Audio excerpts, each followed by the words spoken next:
My name's Jubilee, and I'm an X-Man. I'm capable of making explosions come out of my hands. And also, for some reason, I'm a vampire. So when I got invited to join Marvel Rivals, I was so excited to be the next duelist. Hold on. Does that say strategist? I make explosions. If I had a nickel for every X-Men that had explosive powers but became a strategist, I'd have 2 nickels, which isn't a lot of nickels. But it's weird that it happened twice. I guess we could start it from the top.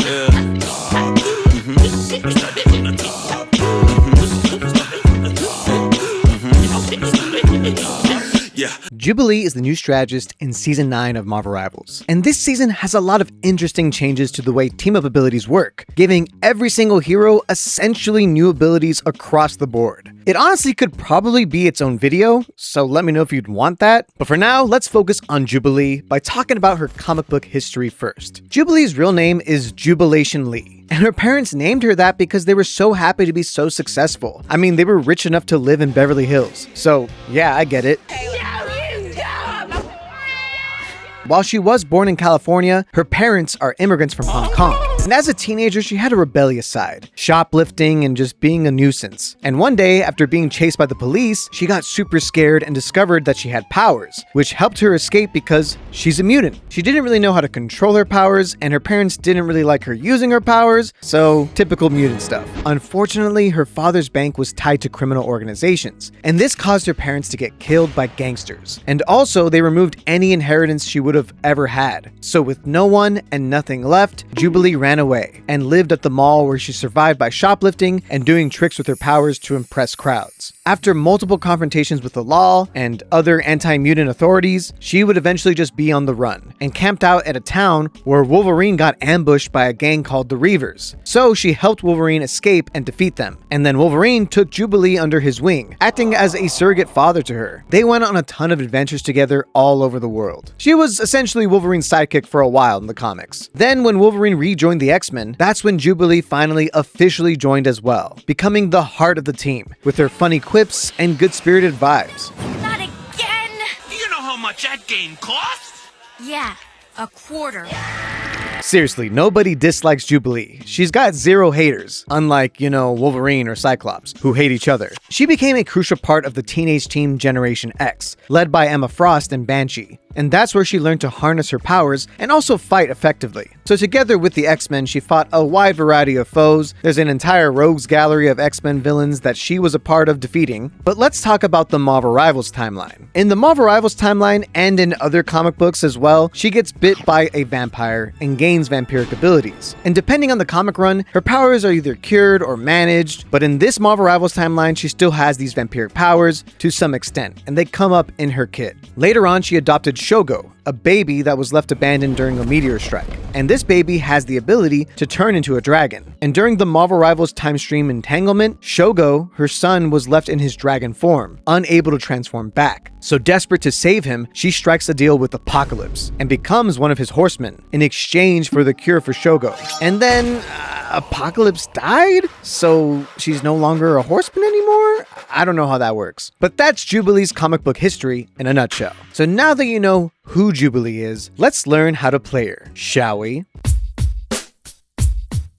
In the comics, Jubilee has the ability to make firework explosions come out of her hands. They're called energy plasmoids, and that's exactly what her primary attack is called as well. You fire explosive blasts that heal allies and damage enemies. The damage and healing output that you have initially is just have to say that you're fine. It's nothing to write home about, but your attack can get boosted by her passive, Sparkle Mark, which I'll talk about later. Let's not get too ahead of ourselves. Just know that in its base form, you can get kills with this attack. It's not that weak, but Jubilee's game plan is to try and upgrade this attack as soon as possible. And that happens with her first ability, Blooming Ball, or as I like to call it, the Orb of Confusion. You launch a tracking orb of vampiric energy, because she's a vampire, and this heals allies and damages enemies within the radius. Hitting the orb or hitting targets near it charges up the orb, which increases its size and healing power. And you have up to 2 orbs at a time. You can recall the orb whenever you want to reduce the cooldown slightly, which is good for when you don't successfully reach its maximum energy. This orb doesn't do a ton of damage, but it's enough AoE damage to help you rack up some kills here and there.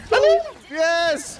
I did something! And it is one of your main ways to keep you and your team alive, which is pretty important as a strategist. And you can easily get it to maximum power when you use it while enemies are clustered at a choke point or on an objective. But what really makes it scary is your next ability, Dazzling Detonation. Whenever you have an orb out, you can choose to explode it, dealing blind and vulnerability effects to enemies hit, or giving a big burst of healing and speed boost to an ally. This is obviously very good when the enemy team is all clustered, as this can help swing the battle in your favor. And landing explosion kills is just so satisfying. Holy shit. How did we win that? And this explosion will also put a sparkle mark on anyone hit by it, which is your passive ability. See, I told you I'd talk about it later. And if you shoot anybody with a sparkle mark, it will give you a temporary attack speed bonus, which makes your primary attack go crazy fast with unlimited ammo. This means you can absolutely melt enemies with laser precision, or you can just keep your teammates alive way easier. You're just firing pellets into them. The sparkle marks is what makes Jubilee insanely good at healing and damaging. It honestly feels broken. So the goal is to throw an orb, pop it on as many enemies as possible, then laser those enemies down. Now Jubilee's final ability is Sparking Sprint, which gives you a speed boost and a jump boost for its duration. And at the end, you'll explode, knocking back enemies and healing allies. And while using this, you'll get that temporary attack speed bonus. And while it does feel like it's on a regular cooldown, it's actually on a metered cooldown, so while you can use it a lot faster than you think, you're going to want to pay attention to that meter in the middle, okay? Okay. This is your main movement option, good for getting back to the high ground or escaping to a health pack. It's also great for when you need to quickly heal your teammates with the attack speed boost. And that final explosion at the end can lead to some cheeky kills, so it's just a strong and versatile movement option for Jubilee to have. Now finally we have her ultimate, Firework Finale. This ultimate is a big radius that initially launches any enemies hit by it, and then it heals all allies and damages all enemies within the radius. While using the ultimate, you will have an increased attack speed the whole time, and you can also change the direction of the clusters to pull enemies in and push enemies out, which is just another cool bonus thing that you can do. Like, sure, you could boop enemies off the map, but come on man, who would be dumb enough to stay on the edge like that? Oh, I thought I would have a clip of it. Sorry about that. This ultimate is great defensively to keep your team alive and help survive an enemy ultimate. But I think it's best used offensively to push down the enemy team to win a team fight and secure the objective. Either way, it's just a very strong ultimate that lets you hose down everyone, making you feel like a killing machine. But man, I'm seriously a bit annoyed that they kinda keep remaking the same ultimates for strategists. It's one thing to make Jubilee look like a Luna Snow costume, but to just give her this boring radius of healing like every other strategist, it's just bad design, if I'm being fully honest. I kinda wish they did more with her firework explosion type thing. Imagine you do this humongous explosion kinda like Scarlet Witch, which she does pull off in the comics. Oh well, a boy can dream. One of us is cosplaying and the other one of us is Jubilee. So listen to these pro tips. Number 1. Now that everyone has the ability to use team-ups regardless of whether or not the hero is on the team, I know you noobs are going to ask, which one of these should I use? So let's talk about it. While I like that Vampiric Kin can grant you and your teammates temporary life stealing, which can come in clutch from time to time, I think Hellfire Sparks is a bit better overall. This is a team-up with the Hood, who will come out in the second half of this season, which is why you don't see his face for some reason. We know it's going to be him, guys. You don't gotta hide it. But this ability turns all of your enhanced, fast-firing primary attacks into hit scan attacks that also self-heal and can crit. This is just an insane boost to her overall power and sustainability. Self-healing is very important when your role is a strategist who is constantly being dived on. Look, if you do have a Blade on your team, the enhanced team-up does seem worth it, but if you don't have either Blade or the Hood, which is not possible because the Hood's not here yet, then I would choose the Hellfire Sparks team-up 90% of the time. Number 2. Jubilee really struggles into dive.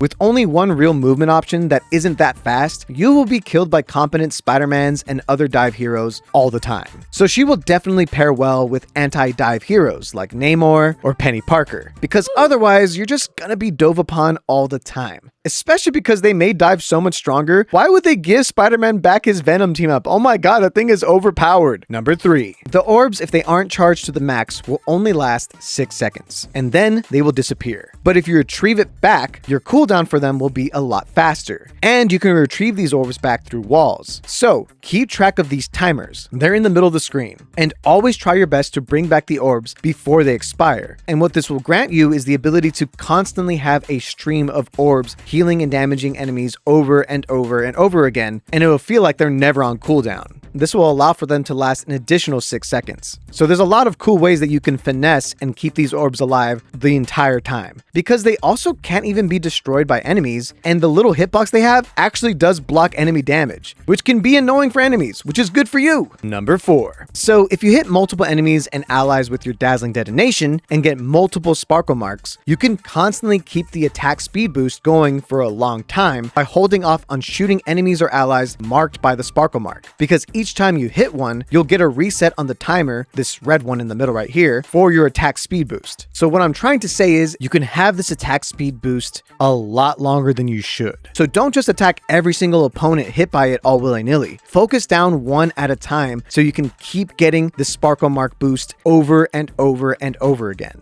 This will require a lot of skill, but I think a lot of you noobs can do it.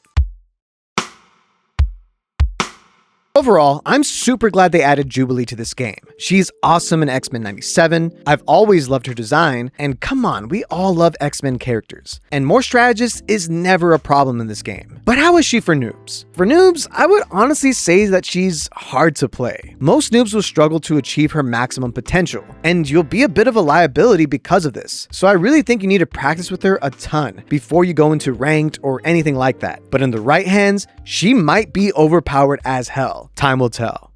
But what do you think? Have you tried Jubilee? And if so, do you think she's easy to play or hard to play? Do you think she's overpowered and needs nerfs or underpowered and needs buffs? Let me know in the comments down below. I'll catch you later. Ya noob.